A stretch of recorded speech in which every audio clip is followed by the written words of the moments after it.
Top 10 cards that you're going to want to make sure that you pick up from this year's Megatins. Smash the living crap out of that subscribe button so you guys don't miss out on more awesome content. We're going to start off with the Blue Eyes Jet Dragon, and this was one of the most expensive cards out of its original set. And man, oh man, I know a lot of people aren't happy to see that this did get the reprint, but let's call it what it is at this point in time. Everybody wanted to see Jet Dragon. If you were a casual Blue Eyes player, you really couldn't afford this card. And I do feel bad for the players who just want to play decks to have fun out here. Competitive players like, oh, stingy, you know, like playing for fun. Why would you want to do that? People do enjoy the game. All right, they're, you know, you don't always have to be at the top of the competitive, edge for these sorts of things. So Jet Dragon, yes, I mean, this has been like the Blue Eyes card for like the last year. All right, we were seeing this card hit $40 to $50, before the reprint. So it's actually wild that we saw such a crazy value gain off of that, and honestly, such a short amount of time. So, whew. And then we have Illusion of Chaos. This is another one out there for the anime fans that have been wanting to play. Illusion of Chaos, does so much for Dark Magician, all right? Like, it gives the deck the ability to have 6 Magician Souls in the deck, and the Magician Souls does all the dumping, all of the searchability that you want. It is actually kind of the heart and soul of a lot of the strategy out here. And a lot of people like, but Robbie, no, they weren't massively easily affordable. Honestly, if you're a casual player and you're looking at Blue Eyes Jet and you're looking at Illusion of Chaos and you're justifying the $30+ price tags on some of these cards, that's not for the average duelist. No. That's why we need to see cards like this, especially if some of these do have the competitive aspect of them as well. They do need to see a reprint to kind of balance things out at the end of the day, no matter what you think. So, very, very good. I would pick both of these up just to have. And then we have Thurian King Regulus. Honestly, most of the Thurian stuff is actually kind of looking pretty affordable at this point in time. I gotta give it to Konami. The reprint of these was something that we did need to actually see. And, I mean, is it a good thing that you can be able to, play these? Yeah. I can tell you the amount of casual players that play Infinitrack, that play anything Earth Machine, that were looking at this card and they're like, bro, I can't afford a Regulus. All right, this was a good push for, Machine Fun Turbo 9000. So, yeah, it might not seem like the absolute best, but you know what? The little Sky Striker player that wanted to play Thurian King Regulus in their deck now can do so.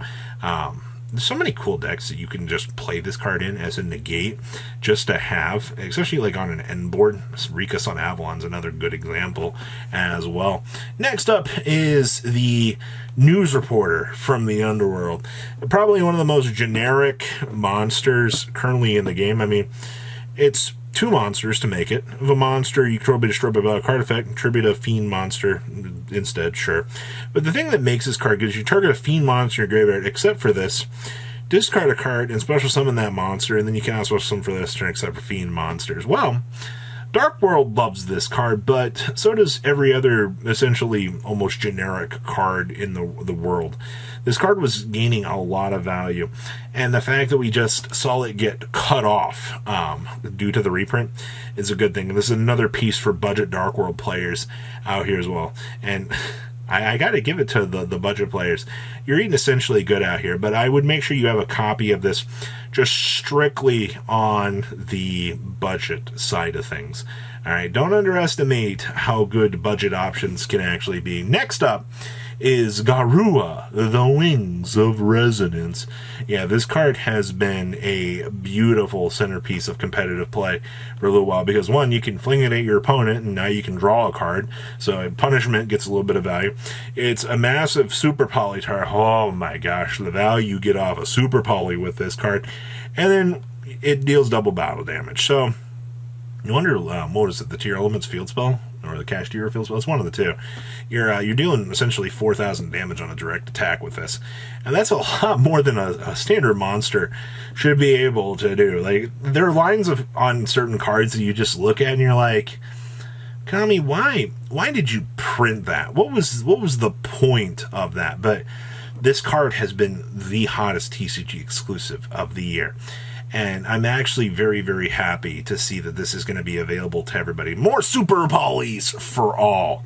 And then we have Labyrinth. Oh, boy.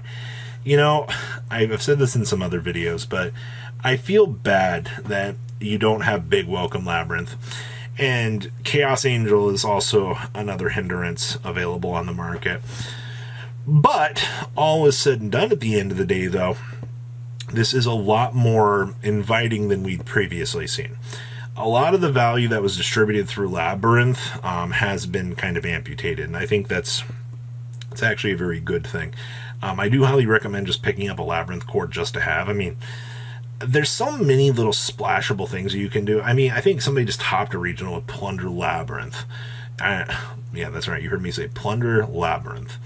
If that's a topping deck, then you've kind of got to give some consideration out here to some of the ideas and things that you can splash together. So, yes, having deck cores available is typically a very good thing. And in addition to that, I also want to mention Destructive DaRuMa Cannon here, which is standard, I know, trap cards because you can thrust into it. Yeah, it changes as many monsters on the field as possible to face-down defense position. Then if either player controls a face-up monster on the resolution, they have to send all face-up to the graveyard. And yes, that is an interaction that forces the opponent to choose. So if they have one of those very cool unaffected monsters sitting around on the field, no siree, it's about to get removed because it's now being sent by the player. It's the evenly matched interactions out here. This is a card that has been seeing a lot of play. It was already pushing up to the $10 mark. Now we're seeing with the reprint $2 to $3. So once again, you have a very strong metagame card that you'll be able to add to your, collection for way cheaper than it was previously at this point in time. So a little bit of actual good value in terms of the pickup section of things out here. And then we have buy steals. So Magna Hot, Lubellion, everything that you wanted for the Fallen of Albaz strategy is way cheaper at this point in time.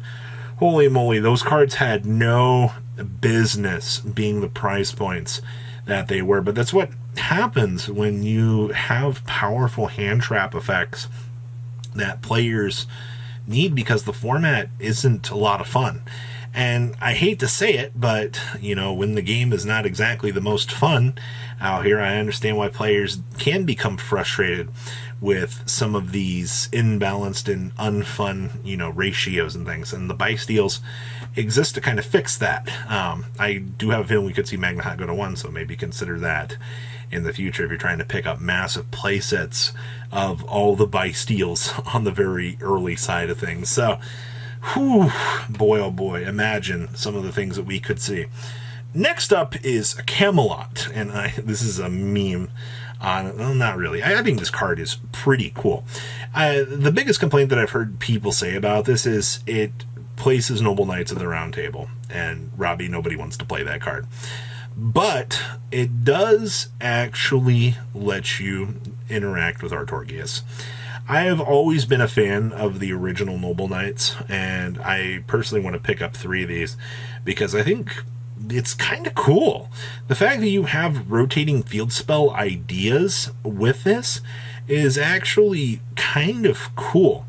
And also the fact that you just banish it until the next standby phase, you beam out the field spell, and you get a free special summon or search. That's something to kind of consider out here. It is essentially a sub-starter. So I wonder if people are actually going to give consideration to this, or if people are actually going to try to skip on this. RIP to the Time Thief Trap card not making this list. Should have done something more. And then we have Double Agent, I think, is the one thing you do want to pick up from this set. This is such an incredibly cool card. Yeah, it special summons to your opponent's field. Yeah, it's a Nightmare Corruptor Ibli for itself. But the thing is, it's another way to get the reveal on the top of the deck. And that's the biggest thing that I wanted to see, was the fact that, hey, suddenly we can get this information that we need without really hindering ourselves at the end of the day. Yeah, it hands it to the opponent. Cool thing is this isn't restricted, so you can technically give them 3 of these. But, this is going to switch to attack mode. The whole purpose of this card is it makes it so you can't get impermed, which I'll take that. So, what do you think about top 10 pickups from this year's tins? Please leave a comment down below. Tell me what you guys think. I'll see your beautiful faces back here later in the day, guys. Peace out. Patrons, thank you.